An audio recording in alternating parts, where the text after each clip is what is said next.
This is a $4,000 frying pan, solid sterling silver, hand-stitched leather handle, mirror finish so clean you can see your reflection while you cook. And this is a beat-up, scratched $30 aluminum pan I pulled from a restaurant supply store. It looks like it's been through a war. So here's the question that sent me down a months-long rabbit hole of testing, measuring, and cooking more pancakes than any sane person should. Which one of these actually cooks better? The answer genuinely surprised me, and along the way, I discovered a simple mistake that most home cooks make every single day. A mistake that makes any pan, no matter how expensive, perform worse than it should. Fix that one thing and you might never need to upgrade your cookware again. If you care about buying things that actually last and actually work, hit subscribe. This one's going to change how you think about your kitchen. Here's what nobody in the cookware industry wants to talk about. The metal your pan is made from matters way less than you've been told. Brands spend millions convincing you that their proprietary alloy or their triple forged construction is the reason food sticks to your pan or your steaks don't sear properly. But the science tells a completely different story. The biggest factor in how well your pan performs isn't the metal. It's something you've probably never even considered. And I'll get to that. But first, let me show you what happens when you actually test these metals side by side, because the results blew apart everything I thought I knew about cookware. For most of culinary history, the best cooks in the world agreed on one thing: copper was king. Walk into any serious French kitchen 100 years ago, and every wall was lined with gleaming copper pans. There was a reason for that. Copper moves heat beautifully. It responds fast. It spreads energy across the surface so your food cooks evenly. But copper is expensive. It's heavy. It tarnishes. It needs constant polishing. So, over the decades, the industry moved on. Aluminum took over restaurant kitchens because it was cheap, lightweight, and surprisingly good at conducting heat. Meanwhile, home cooks got sold on two things: cast iron, marketed as the heirloom pan your grandmother used, indestructible, full of character, and stainless steel, marketed as the clean, modern, professional choice. Both of those stories are mostly marketing, and both of those metals have a problem that almost nobody talks about.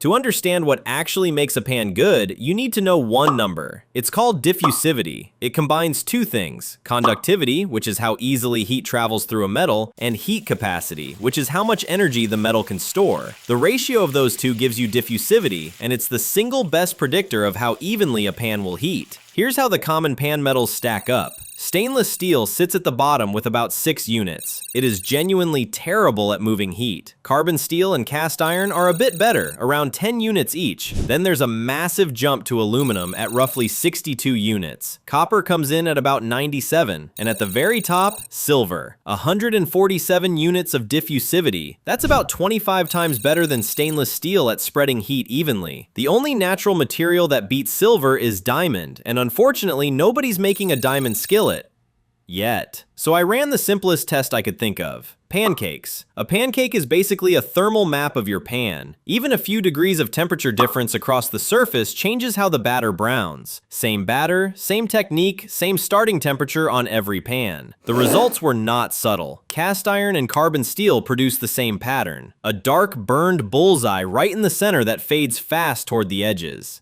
That maps to a temperature swing of over 100 degrees from the hottest to the coldest spot. The pan is screaming hot in the middle and barely warm at the rim. Aluminum looked dramatically better, mostly even browning, just a hint darker in the center. Copper was more uniform still. And silver? It was almost annoying how perfect the pancakes looked. Golden, even, flawless. Pancake after pancake. No sacrificial first pancake needed. But pancakes are one thing. Searing is different, right? For a hard sear, you want a pan that holds a ton of heat. That's the whole argument for cast iron. It's heavy, it stores a lot of energy. When that cold steak hits the surface, the pan doesn't flinch. At least, that's the theory. So I tested it. Every pan preheated to the same surface temperature, 600 degrees. Then the burner goes off. A single pork chop goes in. All that matters now is the heat stored in the metal. Here's what the infrared camera showed. Silver dumped its heat fast, flowing energy toward the food from every direction. The surface cooled evenly, exactly what you want. Copper did nearly the same, with the sizzle lasting a bit longer thanks to its higher heat capacity. Aluminum kept the sear going for over 6 minutes, longer than everything except cast iron. And cast iron? Yes, it kept sizzling the longest, over 8 minutes. But here's the thing nobody mentions. Look at the thermal image. The edges of the cast iron pan are still glowing hot long after the sizzle has stopped directly under the food. All that stored heat couldn't travel through the sluggish metal fast enough to reach where it was actually actually needed. It's like having a huge gas tank but a clogged fuel line. The energy is there, it just can't get to the engine. Most people don't know any of this, so if this is changing how you think about your kitchen, drop a like. It genuinely helps. Now here's where it gets really interesting. On paper, aluminum's diffusivity is only about half of silver's. So it should be noticeably worse, right? But in practice, it's shockingly close. The reason is thickness. Most aluminum pans are about 4 millimeters thick, roughly twice as thick as a typical copper or silver pan. That extra metal gives heat more room to travel sideways, like adding lanes to a highway. More thickness compensates for lower diffusivity. You might wonder, could you just make a really thick cast iron pan to get the same effect? Sure, you'd need about 70 millimeters of cast iron, nearly 3 inches, and the pan would weigh over 40 pounds. So no, you can't cheat your way around bad diffusivity with iron. But with aluminum, you barely need to. A thick aluminum pan gets you 80% of the performance of silver at roughly 1% of the cost. There's a reason every professional kitchen in the world runs aluminum pans. It's not because chefs don't know about copper or silver. It's because aluminum is the sweet spot nobody talks about. And now we get to the part that changed everything for me. Remember that simple mistake I mentioned at the beginning? Here it is. Your burner is the wrong size for your pan. In professional kitchens, this problem doesn't exist. Commercial stoves have enormous burners, sometimes 12 inches across, or even massive French tops that act like one giant even heat source. The heat goes everywhere. The pan barely has to do any work spreading it around. But at home, completely different story. The most common stove in the US is an electric coil, typically 6 to 8 inches wide. Now watch what happens when you put a 12-inch cast iron skillet on a 6-inch burner. The temperature variation across the bottom of that pan is over 200 degrees. 200 degrees! The center is scorching, the edges are barely warm. It's not the pan's fault, it's physics. Heat has to travel sideways through the metal to reach the edges, and cast iron simply can't do that fast enough. Now put an 8-inch pan on that same 8-inch burner. The temperature variation drops to under 50 degrees. Same stove, same metal, wildly different results. When the burner matches the pan, heat only needs to travel straight up through the metal to the food. Diffusivity barely matters anymore. That one change, matching your burner size to your pan size, makes a $30 pan feel like a $300 upgrade. If you've been blaming your pans this whole time, you're not alone. Let me know in the comments what you're cooking on. I'm genuinely curious. Now I need to address the elephant in the kitchen: stainless steel. I deliberately left it out of the test so far, and here's why. A pure stainless steel pan barely exists in the real world because every cookware manufacturer knows that stainless is one of the worst metals on earth for conducting heat. It's twice as bad as cast iron. Twice. But stainless has other things going for it. It's tough, it's non-reactive, so it won't change the flavor of acidic foods. It works on induction cooktops. It never needs seasoning or special care. In terms of durability and convenience, stainless is nearly perfect. So what did engineers do? They sandwiched it. Almost every stainless steel pan you've ever used is actually a laminated construction. Stainless steel on the outside for durability, aluminum or sometimes copper in the core for heat distribution. When you buy a stainless steel pan, you're really buying an aluminum pan wearing a suit of armor. And honestly, that's a pretty smart design. But there's one thing clad stainless can't do. It can't develop a seasoning. That slick, naturally non-stick patina that builds up on carbon steel and cast iron over time. For most cooking, a well-made clad stainless pan is the best daily driver you can own. But for certain things, like a classic French omelet where you need the eggs to slide freely, a seasoned surface is unbeatable. That's why I actually ended up with 2 daily pans. A clad stainless with an aluminum core for general cooking, and here's the one that really surprised me. A Tripoli pan with stainless steel on the outside, an aluminum core in the middle, and a carbon steel interior. You get the heat distribution of aluminum, the durability of stainless, and a surface that builds seasoning over time. It's not as slick as Teflon, but with a little technique and a little fat, you can make a beautiful French omelet on it. And unlike Teflon, it's going to last forever. So let me bring this back to where we started. That $4,000 silver pan. Is it the best pan money can buy? In pure thermal performance, yes. Nothing I tested comes close. The pancakes are flawless. The heat flows like water. It responds to temperature changes almost instantly. And as a piece of craftsmanship, it's genuinely stunning. But here's the real lesson from all of this testing. You don't need a $4,000 pan to cook great food. You don't even need a $400 pan. What you need is to understand why pans work the way they do. Match your burner to your pan. Understand that diffusivity matters more than weight. Know that a thick aluminum pan quietly outperforms most of the expensive cookware on the market. And if you want the best all-around daily driver, a clad pan with an aluminum core and either a stainless or carbon steel steel interior will handle almost anything you throw at it. The secret to great cooking was never about finding the perfect pan. It's about understanding the pan you already have. If this video changed how you think about your kitchen, share it with someone who's about to waste money on the wrong cookware. And if you want more deep dives like this, where we actually test the things everyone else just talks about, subscribe. I'll see you in the next one.